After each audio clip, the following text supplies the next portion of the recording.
it's me, Ciscoe Morris, and here's what's coming up on Gardening with Ciscoe. It's time to do the old hi-ya-coo on your peony. It'll make a friend happy, I guarantee it. We're sharing some winter garden discoveries with you. We're cooking fresh local cranberries. It's your duty as a Washingtonian to do the same. Check out our silvery plant pick and find out how these guys move massive trees. It's all coming up right now on Gardening with Ciscoe.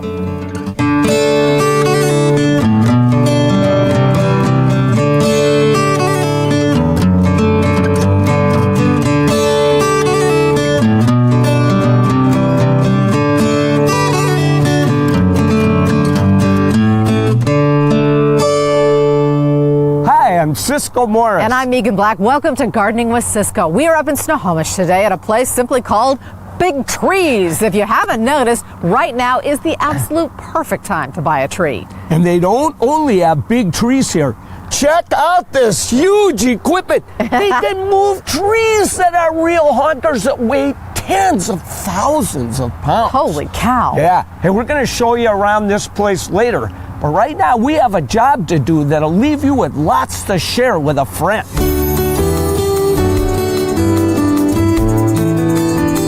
It's fall. That must mean we need to divide a few things. That's right. No doubt. This is the way you get two bang for your buck. You take one of your best plants, you cut them in half, and you got two. And everybody, when I grew up, said you cannot divide peonies. And you say, wrong. Oh, wrong. You know, they never need to be divided. They can live for 100 years without it, but if you want new ones, you could divide them, and it's easy to do. And then you can share them with your friends. Oh, la la. Okay, so what do we have to start with? Okay, let's cut all these down, making sure we don't mess up. Yeah, look at their new babies coming out already. Be the new ones coming up. For next year. Yep, and you want to wait till they're dying back like this a bit. So now we're left with, you know what the best part about doing all this is? You get to see all the weeds in Ciscoe's yard. I was trying to get these out of there before you noticed. I thought my yard was the only one. I feel like I do more weeding than I do gardening, really. Okay, so we need to dig this out now. Okay. Meeghan, check this out. Wow. That is one of the big peony roots. Yeah, so you can see you got to go kind of far out. So you want me to do about this? There, yeah. No guts, no glory. Yeah, go as deep as you can. There you go. And don't worry if this breaks up a little, because I have yet to ever do one where it didn't kind of fall apart a little bit on me. Okay. So, and that's the nice thing. See, look at those babies. This is what I was looking at underneath that. Yeah. Wait till you see this. Okay. Okay, it's pretty heavy, isn't it? Yeah, it is. Now, see these things, Meeghan? Yes. These are the eyes, and you got to have eyes. Okay. So when we divide it, we got to be careful that we save some of the eyes. Now, a lot of times when you're doing this, one of the ones with the eyes falls off. Just like that, you got yourself a peony. Wow. Yeah. Thank you. Yeah. Isn't that a nice one, though? Yeah, that is. Now, it'll take a couple of years to bloom. See how easy it is? Wow. With plenty of eyes on there. Oh, yeah. Now this one's bigger, so it's going to bloom earlier. Okay. So if I were to plant this baby, how do I plant him? Just like this, with this guy up above the ground? With this, that's the key. These cannot be covered. Okay. If they are, they'll never bloom. So we got to be real careful now. We got to make sure we can spread those roots out real nice. Now let's fill back in. Of course, all our soil is out on the pavement. So you want to leave all of this above ground? Just barely, right at soil level, you know. So this is coming out just right. Wow, look at that. Look at that. This one will probably bloom this year again. Right, because there's so many of those There's so many guys. there, and I could have made a bunch out of that, but I want my blooms. Sure. But And we invest in the future, so to speak, with these guys. Look at all the new ones we made, man. Wow. We've got tons of them now hey, this one's a good sized one. You need this at your house. Okay, thanks.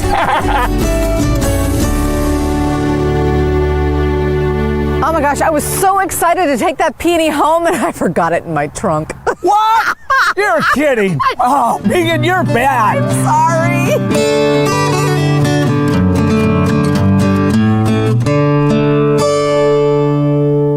Welcome back to Gardening with Ciscoe from Big Trees in Snohomish. Meeghan! What? This is the perfect time to buy a plant for fall color. Oh, tell me about it. Look at this tree. Yeah, if you buy one with gorgeous fall color like that, it's guaranteed to have it for the rest of its life. Oh, it is so beautiful. You know, speaking of autumn, Tina Peterson with Hendrikus Organics is rediscovering veggie gardening. We love that, don't we? She's also realizing that there's still a whole lot to do in the garden, even though the days are getting short and it's getting cold outside.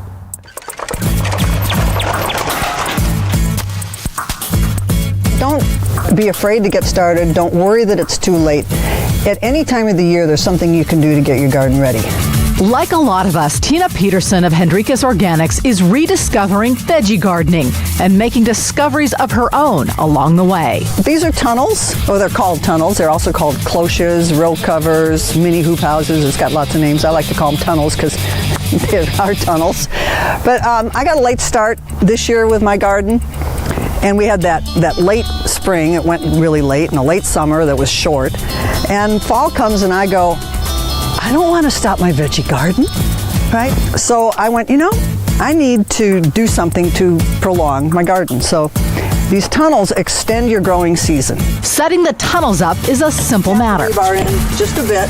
Then all you do is you put your conduit on it. You bring it down. These are 8-foot sections, right? And you bring it on here. You have a hoop. That simple.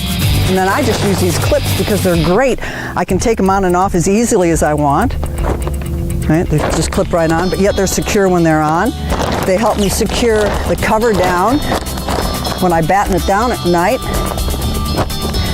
These tunnels will keep, they can alter the temperature anywhere from 5 to 15 degrees warmer inside than it is on the outside.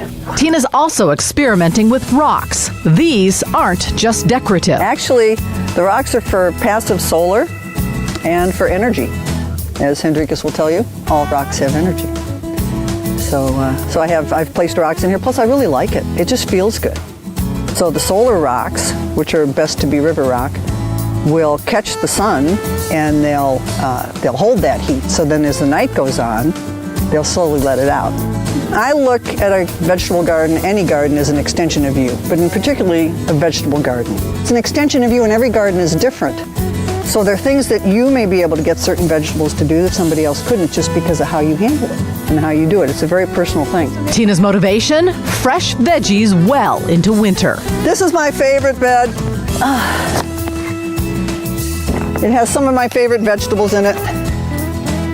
And I love the colors. What I'm growing in here are spinach. I have some beets. I've got onions. And I have kale. I've got winter boar, red boar, and some other Russian kales in here. My favorite vegetables. I love this garden. The deep red of these beets just draws me to this bed every time. So this is my favorite, and kale, of course, is my favorite vegetable. Ciscoe, Brussels sprouts is my second favorite. Kale's my very first favorite. And if you don't have plants to protect now is the perfect time to prepare your soil so that next year you can get some in the ground. For Tina, just like for all of us who enjoy putting seeds in the soil, the plants provide the payoff naturally. You put all this love and create this relationship with your vegetables, and they give it back to you when you harvest. All that goodness that you've put into them, the time you've spent with them, and the relationship you've created is then given back to you when you eat it, right? You're gonna take fresh vegetables right out of your garden, you're gonna put it on your plate, and put it in whatever you're cooking, and they're gonna bring you the utmost in nutrition. There's no nutrition higher than what you're gonna get out of your own garden straight to your table.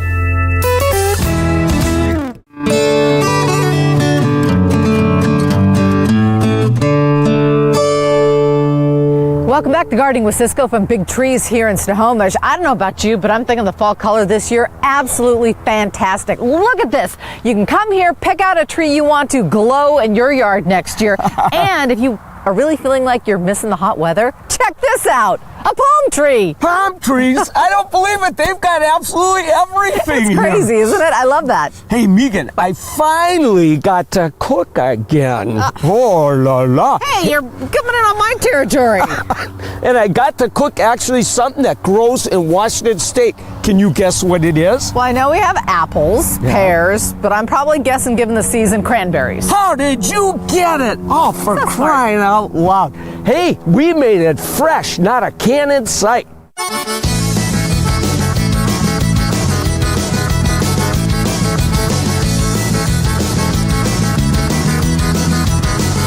Okay, Lynn, I heard we're making cranberry sauce today. I brought the tool. Where's the can? Ciscoe, sweetheart, don't you know me by now? Oh, no. Don't make me burst into song or anything. Okay, no, tell me what these are. Okay, I bet you these are cranberries. Yes, they are. You're right. I would have known. Yeah.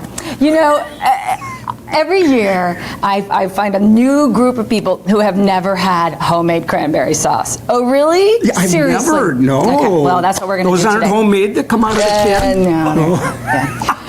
So, and we're going to make two different kinds. You know that jelly stuff that comes out of the can? Well, we're going to kind of replicate that with actually fresh cranberries. But I bet it's going to taste better, It's too. going to taste delicious. All right, so what we're going to do is start with fresh cranberries. These are local organic cranberries. So they grow right in the Northwest? They do. Yep, they do. Yeah, this is an awesome place for them. And then I like to sweeten them. Cranberries are very tart. Yeah. So you can sugar, brown sugar, honey, whatever you like. But me, it's maple syrup all the way because, you know, it's that time of year. Yeah. So Yeah, I 2 like cups of that cranberries, about a half a cup of maple syrup is about the right balance. You can go a little sweeter or, you know, less sweet if you like. And really, we'd put those on the stove and that would be cranberry sauce. You don't need to add any water because when the berries start to pop, they're juicy enough. But there's also ways to kind of flavor it up and give it a little bit of extra oomph, you know, Oh, a yeah, little I like bit. that extra. Okay. So me, I'm all about the fresh ginger and fresh orange ginger. zest. Okay. And then if you want, you can also cut it open and put a little bit of the juice in there as well. Oh, yeah. Whoops, I just squeezed all over you, sorry. And I'm used to it. And then that's going to go just kind of over medium heat, and we're just going to cook them until they all pop open. Okay? Don't have to stir it up or anything? Yeah, we'll give it a little stir while we're going. Okay. So if I keep looking at this, will it make it go faster? No, unfortunately, it's the other way around. Oh. Yeah. Hey, they're first starting to pop, so they pop open? Yes, and they do. And sometimes they can be pretty lively, so Uh-oh, be I'm aware gonna of be that. ready When here. those all pop open, it's going to look relatively thin, but as it chills, or even as it just cools off, it's going to gel and set up quite a bit. So that's the beautiful thing. You don't have to add anything else. So they've got just the- purely forms that lovely cranberry sauce consistency just from the pectin that's in the skins. Cool. Yeah. Oh man, they're popping like crazy in Yeah. there. Well, how come everybody buys it in the can like that? You got me. Isn't that well, hard you to know make? what? Not everybody has access to gorgeous organic local cranberries. It's only in our area. That would be PCC. Oh, no, no. Okay. We set you up for that one. You sure did. So you can see what's happening here. They're getting nice and creamy and beautiful, and really a couple more minutes and you're done. And then we'll pull them off and we'll let them cool a little bit, and then we'll play around with them a bit. Hey. So this is what we call a food mill. You can what? see a food mill. And you know what? It's like so old-fashioned and so indispensable in my kitchen. Really? I use it for everything. Yeah. It's just got a little strainer in the bottom. I've never seen one before. Yeah, I just love them. So we're just going to put some of this cranberry sauce in there. So a food mill. Yes. So you have to go to an antique store for this? No, actually, these are just as popular as ever. I could see why. Wow, this is doing quick work on Okay, this. and that looks pretty good. So now if you kind of tip that over, take a look at the bottom. Oh. Actually, here, let me grab it for you Okay. because it's kind of tricky. Oh, There's I see. still a lot of that yummy stuff there, so yeah, we'll yeah, scrape yeah. all that off.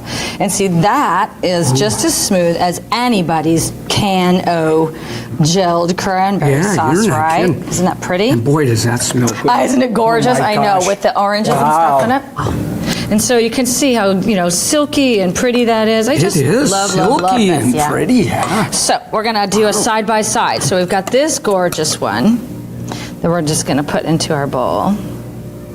And you can see us already as it's cooling, it's really starting to get some nice little body to it. Isn't that Yeah. beautiful? You've got your choices Ooh, here. Chunky Yeah, style, exactly. creamy and chunky, just like peanut Yes, butter. Ooh, I wonder which I'm gonna like I best. don't know which one. Maybe you should. I think you should try that one because it's kind of unique and fun, don't you think? Oh, yeah, unique and fun. Go for it. We're into unique. All right, A nice little orange and the ginger in there, which I adore. Oh, Isn't that bright? And the maple? It's so much tastier than that stuff in the can. I can't agree. believe it.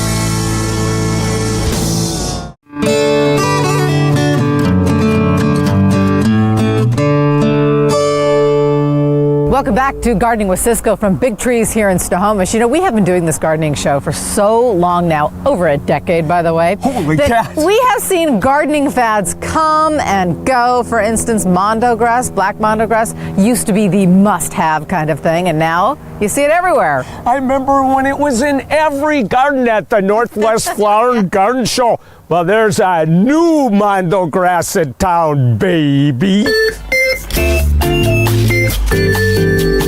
So Ciscoe says, we're going to plant a Mondo grass. And I'm like, cool. How many times have we done that? Let me count the ways. But a silver mist Mondo grass. I've never seen this before. It's beautiful. And normally black Mondo grass is what we're used to. He happens to have one right here. Yeah. How about that? So Yeah, that's the difference. And I'm not sure if I'll leave that black Mondo grass because it's pretty aggressive, and this Right. might not be as aggressive. I don't want it to run Yeah, so you roughshod don't know over it. enough about it as to No. whether it's going to be aggressive. And- Evergreen spreads 12 to 15 inches slow. So you're going to put them next to this guy. Yeah, look at this Ajuga, black scallops. Black scallop? Yeah, and Ajuga. yeah, now that's a ground cover that can move pretty fast. Oh, I know Ajuga. Yeah, sun or shade. So Right. I'm putting it where it can't get too out of control here. Bugleweed. Bugleweed, that's right. That weed part scares me, you know.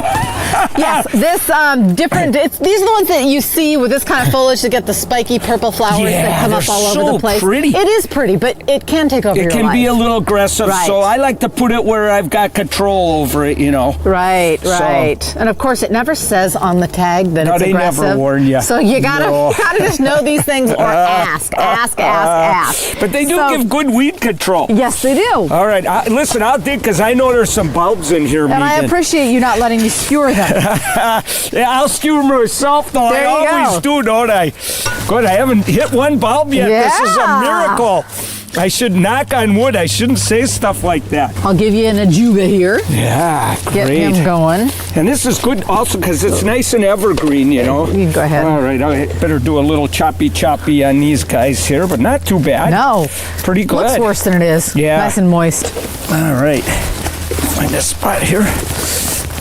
Ka-chunk. You know, with Should this pull right Mondo out. grass, the way it's separated here, I wonder if he does spread off and spread It a little sure bit. looks like it Yeah. spreads good, doesn't it? It does. So that's something that maybe, you know, you want to look Well, I'm look hoping for. this will spread good because Mondo grass never spreads too fast, I find, you know. I wish it did almost, but Sometimes there, yeah. Yeah, How it's- cute. A nice little display.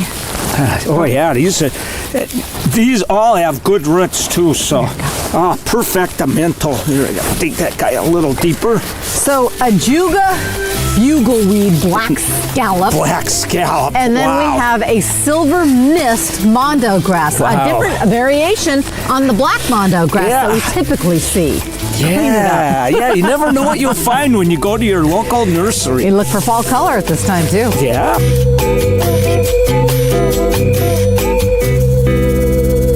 You can find silver Mondo grass at most nurseries, but I was thinking they really should do maybe a pink and a purple and a blue. Would that be great? Like natural colors, but you could add to all your landscape. Oh, you're crazy. Hey, we got to go a little bigger now and talk about trees. Yeah. Big Trees has over 120,000 trees here, Meeghan. One, two, three.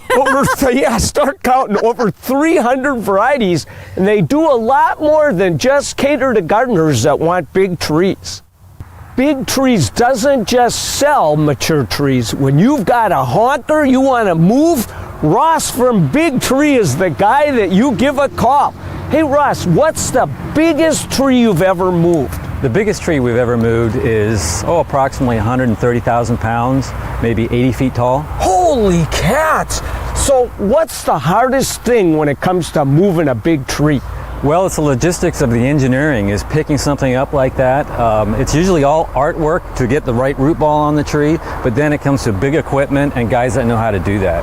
And almost every tree you move lives? About 98%. Wow, not bad. Hey, thanks a lot. You're welcome. So we are at a tree nursery. What the heck is that? This is a tree spade. It goes on a machine, pulls out the biggest honking tree you've ever seen in your life. Thanks for watching, everybody. Hey, find a spot for a real honker. You gotta watch him do this thing. Oh la la. Bye. Bye, everybody.